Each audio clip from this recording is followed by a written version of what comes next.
जो काम फोटोकॉपी की मशीन कागज के साथ करती है वही काम बायोटेक्नोलॉजी हमारे जीन्स के साथ करती है।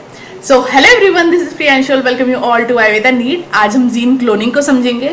तो सबसे पहले जो जीन क्लोनिंग है उसमें हम वेक्टर की बात करते हैं। तो हमने इकोलाई लिया, इकोलाई के पास अपना खुद का डीएनए होगा, साथ ही एक self replicating extra chromosomal circular DNA होता है जिसको हम प्लाज्मिड बोलते हैं।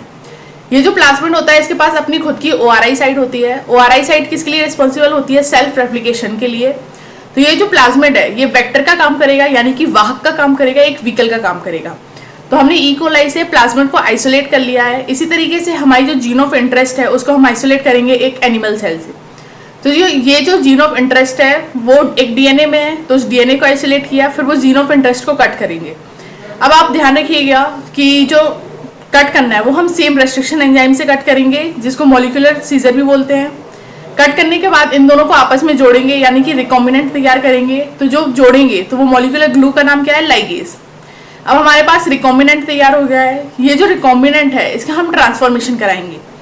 तो ट्रांसफॉर्मेशन करा रहे हैं हम इकोलाई में। अब जिसमें ट्रांसफॉर्मेशन कराया है उसको ट्रांसफॉर्मेंट बोलते हैं। अब जो ये इकोलाई है अपनी अगली प्रोजेनी बनाएगी जिनमें ये जीन ऑफ इंटरेस्ट जो है रेप्लिकेट करेगी। इस तरीके से ये अपनी अगली प्रोजेनी में चलती जाएगी, साथ ही ये मल्टीपल कॉपी बनाएगी। इसी को हम जीन क्लोनिंग कहते हैं। तो ध्यान रखिएगा, एक जीन से लाखों कॉपी बनाने को ही हम जीन क्लोनिंग कहते हैं।